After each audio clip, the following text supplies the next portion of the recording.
Thank you for joining me here at the First Alert Desk on Atlanta News First Plus. So as you can see, our camera is still getting set up here in what will be moments from now, a news conference including Mayor Andre Dickens and a few other city water infrastructure leaders. You can see Mayor Dickens walking around right now the Shirley C pumping station. This is really going to set the scene for his remarks today, focused around addressing the city's water infrastructure and areas that the city needs to give more attention to and upgrade. So Mayor Dickens expected to announce a series of upgrades aimed at addressing those issues, and this coming after really the past year, some high-profile pipe damage, water main breaks that we brought to you on air and online, and that's really resulted in a lot of residents calling on the city and saying, what are you going to do about the overall nature of the city's declining water infrastructure? So Mayor Dickens holding this news conference here today. We'll take you to remarks as soon as our camera is situated.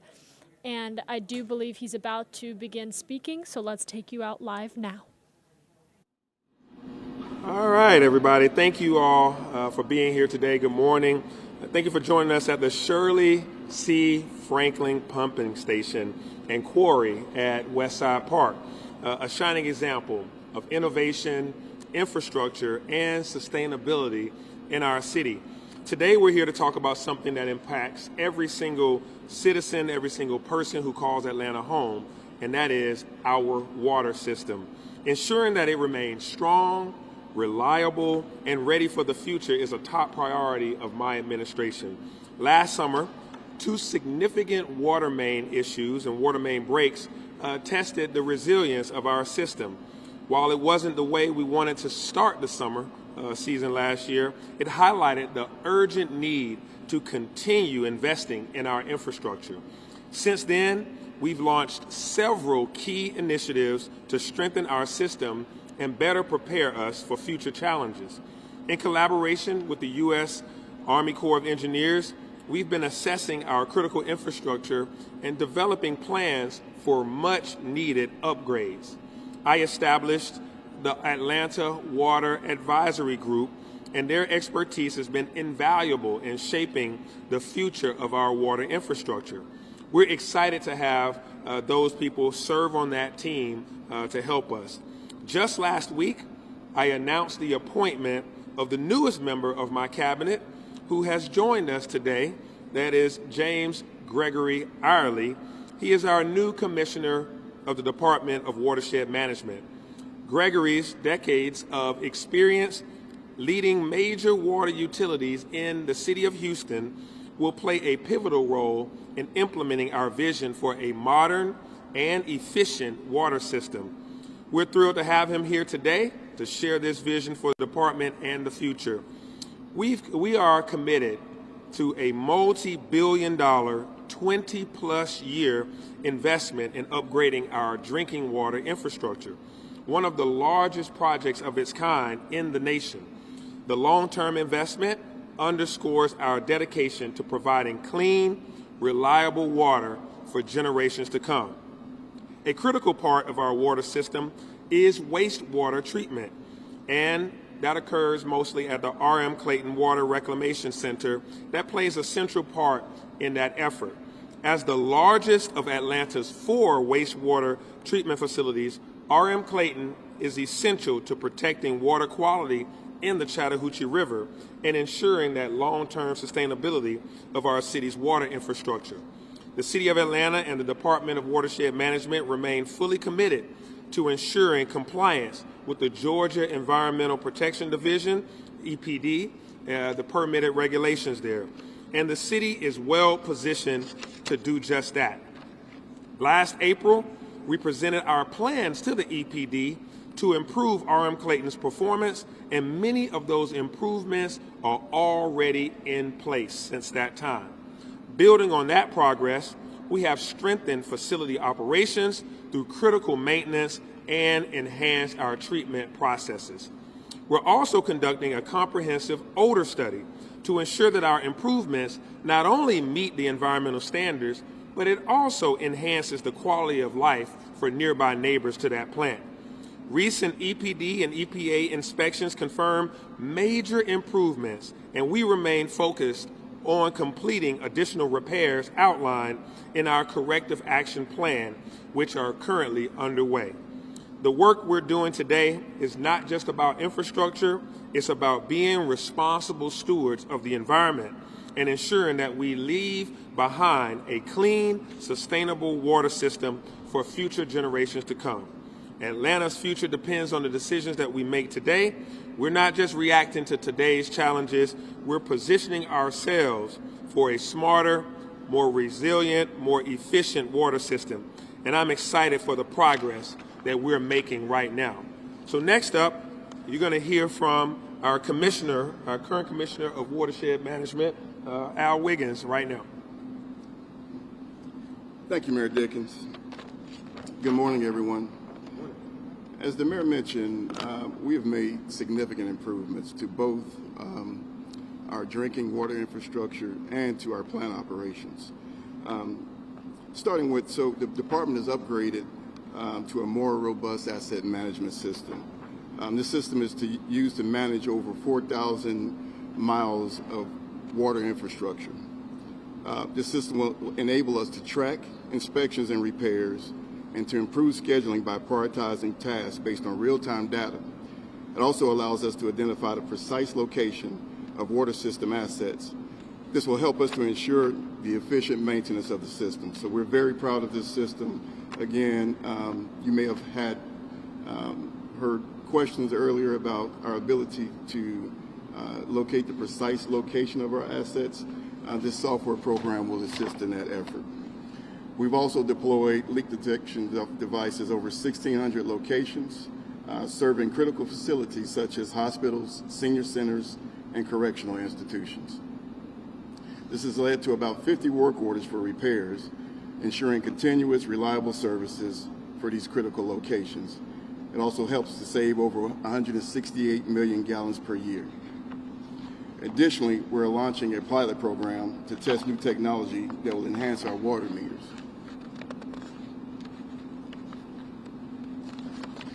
This will allow for real-time water consumption, data collection, and early leak detection, further improving service efficiency. So moving on to RM Clayton, we've invested about $7 million into automation for that plant. $4 million of that investment was proposed as legislation last night to the council in the form of software upgrades. Again, this will help us to detect early issues with the plant, will help to remove redundancies. It will also help us to operate the plant in an autonomous way.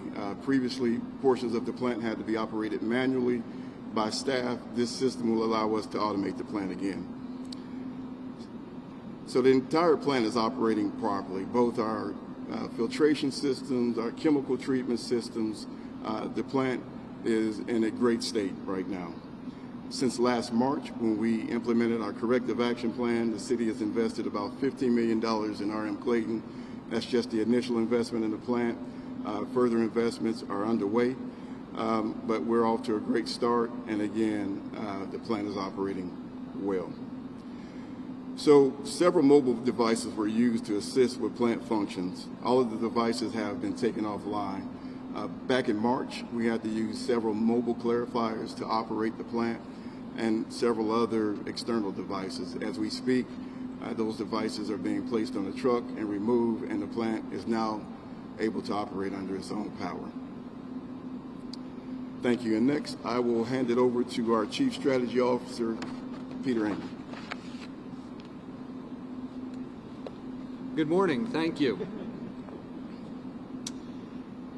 Atlanta's critical efforts to renew and replace our drinking water infrastructure are a major undertaking. As the mayor said, costing approximately a couple $2 billion and taking a couple decades.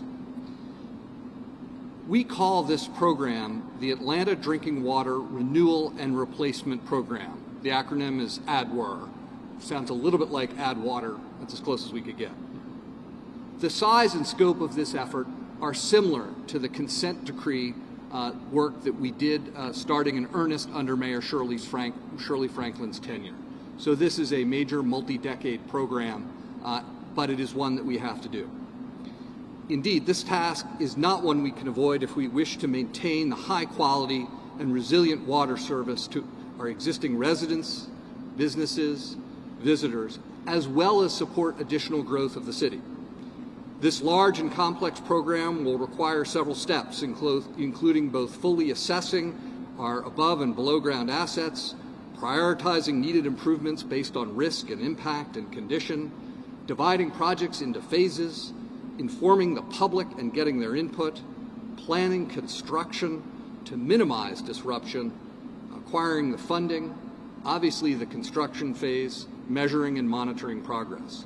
We are replacing ultimately hundreds and hundreds of miles of pipe which currently run underground in Atlanta and under our streets primarily. Given the complexity of this work, the mayor created a blue ribbon panel, the Atlanta Water Advisory Group, the acronym being AWAG. This group is chaired by former Mayor Shirley Franklin and includes some of the best experts in the world on this topic. We can make the member list available to you. It's also online. The role of this group is to support the mayor, the chief operating officer, the Department of Watershed Management commissioner, with informal advice and counsel on how to undertake this significant undertaking. So they're going to, and have been in fact, giving us advice around how to organize the effort, how to accomplish the technical tasks of the topic, including pipe and valve assessment, prioritization, costing, execution, tracking, customer service, and so forth. Importantly, they're also helping us think through how to engage the public, because this is a big undertaking. And finally, that group is helping us understand how we can set this project up for success over 20 years, which will correspond to multiple mayoral administrations and probably multiple changes in city council members. And unlike the sewer consent decree work, we do not have, happily, a federal judge and a federal consent order forcing us to meet all these deadlines. So this project and program, while similar in scale, will be on the shoulders of the government and citizens of Atlanta to complete over the next couple decades. With that, I just wanted to thank the Atlanta Water Advisory Group members and Mayor Shirley Franklin, and I'll turn it back over to Mayor Dickens. Thank you. All right, well, thank you all for that introduction of why we're here and all of the hard work that has gone in since last summer after the water main breaks and after issues at the R.M. Clayton plant. These are 100-year-old issues in the making. We're digging pipes underground, out of the ground, that have broken, that are 100-year plus in age. And so this is a time just right now for us to resolve long-standing issues to prepare us for the future. And to do that, we have a dynamic team in place. A team has gotten us out of the critical challenges of 2024 and starting in 2025. And this team that you've seen behind me has been doing great work with our Atlanta Water Advisory Group, as well as the men and women of the Department of Watershed Management.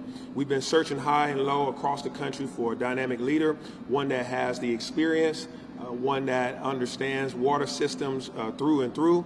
And we came upon an individual that I'm going to introduce to you now, who has been in charge of the largest municipal-run water infrastructure system in the nation at the city of Houston.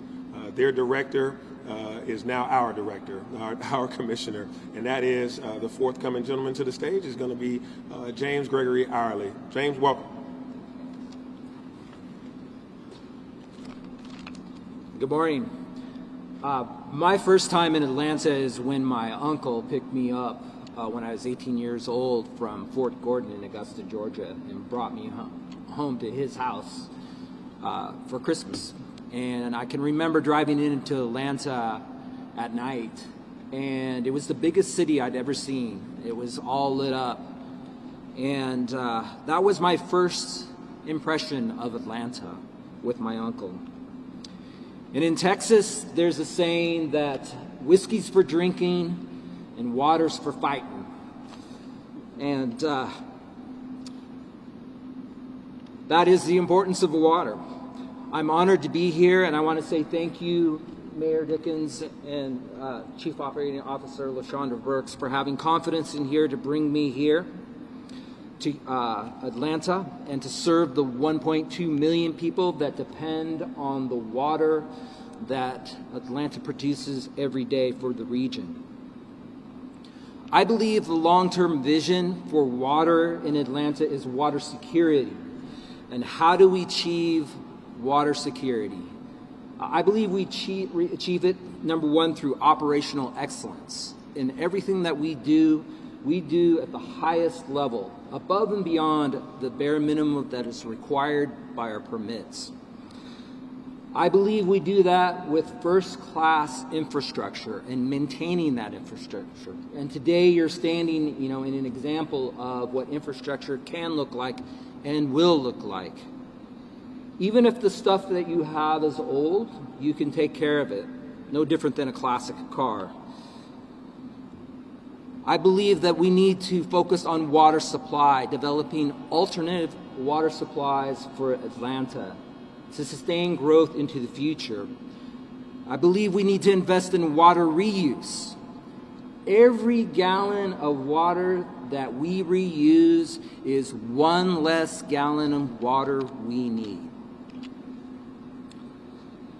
I believe we need stable rate structures for our ratepayers. Atlanta has a long time been a beacon out there when it comes to water rates in the country. In some ways, Atlanta was ahead. Other large metro systems like Atlanta, their rates are going up and up and up at much faster rates.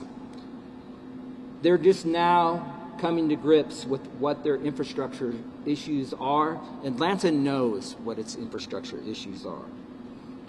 I believe we achieve all of this through increased transparency and trust. We need to talk about what our issues are.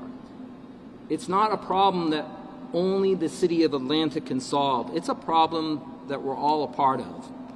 Water's for everybody. Water is the critical path. Without water, there is no wastewater. Water's mentioned over 2,000 times in the Bible. That is the importance of water. While it's debatable that whiskey is for drinking, it's not my drink of choice. Water is worth fighting for. Our future is worth fighting for, and without water, we can't achieve it. When we don't have water, our entire focus is on water until we get it. Just go back to last summer when we had the water outage in the downtown area. What was our focus? It was all about water. As I reached the twilight of my career and we were coming in this morning, I'm thinking back to when I was 18 years old in the car with my uncle coming through Atlanta. It was my first time being away from home. Now Atlanta will be my home. So with that, I'll turn it back over to you. Thank you for that, Greg. So it's James Gregory. So sometimes I say James, sometimes it's Gregory, but that's Gregory is his preferred name. So thank you for that. And I will have to remember what whiskey is for and what water is for. As you see here, we have a team in place that's going to continue to lead us forward, along with the hundreds of men and women that work for the Department of Watershed Management, plus our groups like the Atlanta Water Advisory Group, and plus my senior leadership team guided by COO LaShondra Burks. So he starts at the beginning of April, but we thought it wise to come here today to get everybody on the right page, on the right note, that this is how we're kicking things off, and we are going to make sure that we deliver world-class water to everybody in the city of Atlanta and beyond. Thank you, and I'll take questions.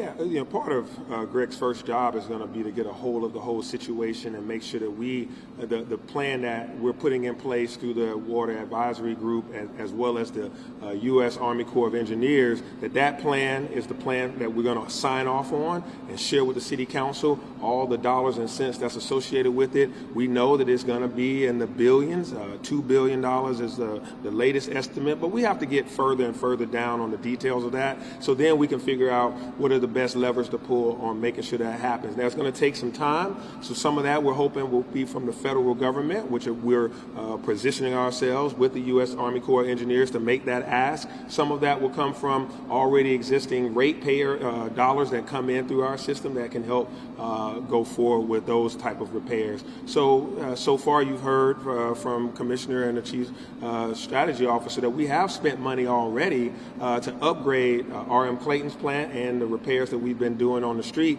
and it hasn't required us adding more expense to the ratepayer or to the taxpayer. So some of this we'll be able to achieve with internal operations, and some of this we're going to have to go the hard way of getting federal dollars. I know last summer one of the big challenges is figuring out how long the pipes are, where those pipes are. Do you guys have a better grasp of just how much will need to be replaced, how long, how many of these are? Which one of you want to answer that question? You go ahead. So thank you for the question. That's a great question. So that is part of the assessment. You heard me earlier that I mentioned that we have onboarded a new asset management program. That data will go into that program to help with the inspection process, to understand the life cycle of the equipment that's subgrade. So once the inspection is completed, we'll have a better understanding. I'm sorry? Yeah, so that's about 12 months away. So again, that work is being performed by the Army Corps of Engineers, and that project is going to take approximately 12 months. Last year you mentioned you all were using AI technology to sort of help this. Can you talk a bit more about specifics of that, including how that helped you all kind of determine your Yeah. So you heard me earlier, I mentioned that we deployed leak detection devices. And the devices use an AI technology software program that does help with the form of predictive analytics that will help us to somewhat predict where the next leak will take place. But more importantly, it shows the progression of the leak. So if a leak shows a lower intensity leak, we understand that we have a little bit more time to replace that leak. But that work has been focused on our critical infrastructure that serve our critical sites, as I mentioned earlier, hospitals, correctional institutions, and senior facilities. Any idea as to how many leaks this sort of helped detect and prevent? So about 50 work orders were generated from this project. Again, this is isolated to this critical infrastructure zone that we created. Later on, in conjunction with the work that the Army Corps is performing, a citywide leak detection program will be implemented with that process as well. I have another follow-up question. This is kind of related to, but it's not really related. Does the city need to create a stormwater utility or additional fees for stormwater projects? So that is something that we're investigating. But again, that investigation is currently underway. It takes a lot of collection of data, a lot of work as far as looking at the impervious surfaces of the city, but at this time, that is not something that we're looking to implement. As you guys start replacing the older assets, you mentioned they're underground, we're finding the locations of all of them. Is there a plan for handling any disruption going forward? Because I imagine, it's going to be a lot of digging under the roads. Yeah. And finding the assets. Yeah, so that's another great question. Typically, as we are replacing critical infrastructure, it's done during off-peak hours. And if that work has to be done during that time, of course the work will be performed. But our goal is to make sure that the work is done with minimal interruption and we leave the smallest footprint as possible as the work is being done.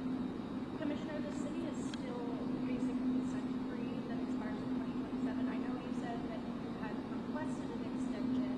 What is the status of that extension, and how do you guys anticipate consent decree work to go alongside big water system changes? Yeah, so the consent decree work is isolated to wastewater activities, which is not really associated with the work, at least not directly, the work that we're performing today. We are on schedule to meet our critical milestones. We have 2 left before we meet compliance with the program. We have not heard from the EPA in response to our request for an extension, but we are moving forward aggressively as if we won't receive an answer from the EPA. I know there's separate systems. I guess my question is more, is the department staffed up enough? Do you guys feel like you have enough resources to take on the end of the major project and the beginning of the state? I do, but we also have to consider that we are operating in a competitive environment. Many of the contractors that we use, other municipalities use the same contractors. So I think our concern is more focused around being able to secure the right contractors. But at this time, again, we're on schedule to meet all of our critical milestones. Mayor, we saw from DeKalb County. I mean, this is an issue that every city is dealing with. Aging water infrastructure in DeKalb County just increased their water rate by 10% in the next 10 years. You mentioned this $2 billion projection price tag. Is there any way a water rate increase is not going to happen? Right now, I can't say that a water rate increase is on the table or off the table. Right now, we're not coming to the ratepayer to say pay more based on this. I can't tell you that over the next 20 years that this project is going to take place, that won't be requested of ratepayers. As of today, we do not have a request in or any kind of thing that we're going to come forward with in the next weeks or so. And that's going to be part of what Mr. Irely, when he gets in here, he's going to look at all the details and see, how does our current rates work, and are they going to be able to help us achieve what we're trying to achieve. Also, the conversation that was just mentioned about a stormwater utility, that is a possibility. It's been talked about in Atlanta for at least 25 years or so. We haven't ever implemented one. That is a source of revenue that can help with some of these things. I know in Houston they have one, and a lot of major cities you do have a separate stormwater utility. We do not, and we'd be, looking at that as well. It's something that I wouldn't say we'd start right away, but it's definitely a part of the overall package of making sure that our future is better than where it is today. Mayor, last question. It might be better for the commissioner, but we got all this advanced technology. We're talking about water main breaks. I understand there's one going on right now on Treasure Bridge Road. Did this technology detect that? Are we ahead of it? So no, it wouldn't have. The technology that I just mentioned earlier has not been installed in that particular area. But I do want to, for you to keep in mind that the city of Atlanta is unique in its own right. The city was chartered in the early 1800s. So water main breaks are not a unique occurrence. We have several water main breaks a day, which is typical for a water utility of the size of Atlanta. So no, it did not detect that particular water main break.